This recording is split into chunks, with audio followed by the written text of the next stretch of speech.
Assalamualaikum warahmatullahi wabarakatuh. Halo, perkenalkan nama saya Tiara Indika Nurwinata, NIM 21002127. Baiklah, saya di sini akan menjelaskan materi tentang sejarah perkembangan public relation atau kehumasan di dunia dan di Indonesia. Untuk memenuhi mata kuliah manajemen humas yang diampu oleh Bapak Hanif Al-Qadri. Baiklah, langsung saja kita masuk ke dalam materi. Yang pertama, humas atau public relation yaitu merupakan satu usaha yang sengaja dilakukan atau direncanakan secara detail, berkesinambungan untuk menciptakan saling pengertian, memahami antara lembaga atau organisasi perusahaan kepada masyarakat, baik itu publik internal maupun eksternal. Sebagai ilmu pengetahuan, humas relatif baru bagi bangsa kita, tetapi perkembangannya secara internasional bukan termasuk baru lagi.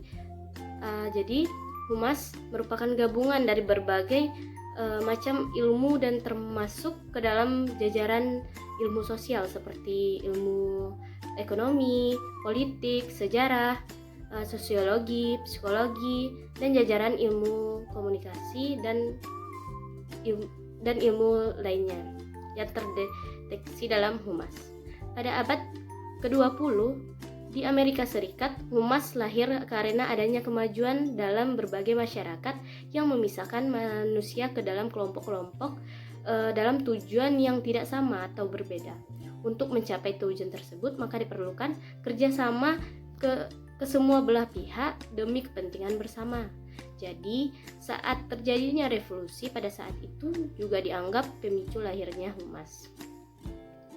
Dapat kita simpulkan bahwa humas atau public relation mempunyai fungsi untuk menumbuhkan relasi baik antar setiap komponen-komponen masyarakat, menumbuhkan motivasi-motivasi yang ada dan menjadi proaktif. Publik yang dimaksud dalam public relation merupakan kelompok atau publik yang terkait dalam fungsi-fungsi kehumasan internal maupun eksternal. Dalam sejarah perkembangan public relation yang dipelopori oleh Bapak Alfred Ledberly atau Ivy Lee sekitar tahun 1906 atau 1905, Ivy Lee berhasil menanggulangi kelumpuhan industri batubara di Amerika. Gambaran atau kronologis dari perkembangan public relation di dunia pada tahun 1865 sampai 1965 ke abad 19, publik masih dianggap tidak mempunyai kepentingan untuk industri atau lembaga. Dan pada saat itu, publik internal maupun eksternal masih dianggap bodoh karena tidak memberikan warna atau pengaruh apapun terhadap pengambilan kebijakan sebuah organisasi atau lembaga. Kemudian berkembang pada tahun 1900 sampai 1918, publik mulai dilayani pasca terjadinya revolusi industri. Kemudian tahun 1918 sampai 1945, publik diberikan pendidikan atau dihargai, dan tahun 1925 di New York atau Amerika, public relation dianggap sebagai sebuah pendidikan. Sejak tahun 1925, manajemen humas atau public relation sudah menjadi perguruan tinggi atau institusi pendidikan tinggi. Kalau di Indonesia baru mata kuliah atau sekian SKS, dan tidak semua jurusan yang harus mengambil konsep dari public relation tersebut.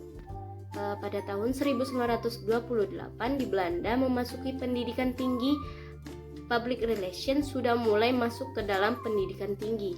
Bahkan minimal secara merata Belanda sudah menjadi fakultas public relation. Pada tahun 1945 sampai 1968, public mulai terbuka, mulai memahami hal-hal yang sebenarnya penting. Keilmuan public relation menjadi dasar untuk mengembangkan lembaga yang mereka buat. Perkembangan di tahun 1968, Belanda mengalami perkembangan pesat yang lebih ke arah ilmiah karena penelitian yang rutin secara kontinu. Sedangkan di Amerika hanya stabil saja. Menurut mereka, public relation hanya dimanfaatkan untuk batas dari konsep bisnis. Pada tahun 1979 sampai 1990, profesional atau internasional mulai memasuki globalisasi dalam perubahan mental dan kualitas. Dan pada tahun 1990 sampai sekarang terjadi perubahan mental, kualitas, pola pikir, sikap dan perilaku secara nasional atau internasional. Selanjutnya dapat membangun kerjasama secara lokal, nasional atau internasional.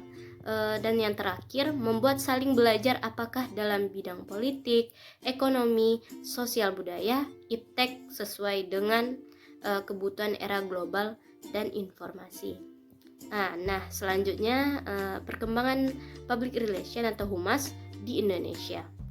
Pada saat Alwi Dahlan pada konvensi humas pada tahun 1944, artinya pada saat itulah sejarah humas di Indonesia pertanggal 18 Agustus 1945 ketika Bung Karno menunda sidang PPKI.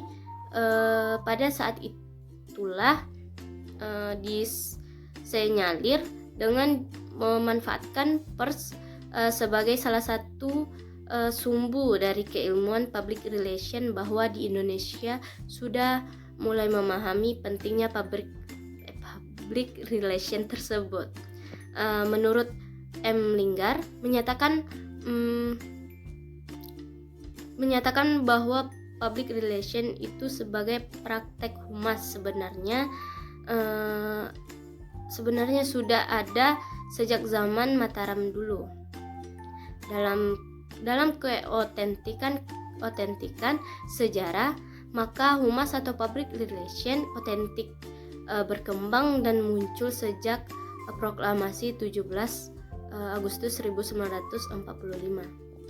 Selanjutnya pada tahun 1962 dianggap cikal bakal pembentukan humas di Indonesia secara resmi melalui Presidium Kabinet Perdana Menteri Juanda. Pada tahun 1967 sampai 1971 berkembang terbentuk suatu wadah berupa Badan Koordinasi Kehumasan Pemerintah, dan di tahun 1967 juga didirikan koordinasi antar humas departemen atau lembaga tinggi negara yang disingkat dengan BAKOR. Selanjutnya tahun 1972 sampai 1993 muncul public relation di kalangan profesional pada lembaga-lembaga swasta, ditandai dengan didirikan satu wadah profesi humas yaitu perhumasan. Nah, sebagai kajian ilmu public relation melahirkan berbagai macam teori dan paradigma termasuk konsep dari public relation tersebut. Sedangkan sebagai profesi, public relation itu merupakan alat atau fungsi kegiatan yang bersifat praktis.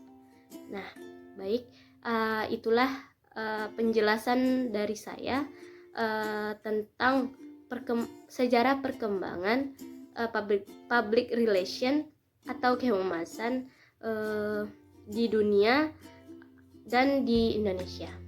Jika ada kekurangan atau kesalahan dalam kata-kata, saya mohon maaf. Wabillahi taufiq wal hidayah. Wassalamualaikum warahmatullahi wabarakatuh.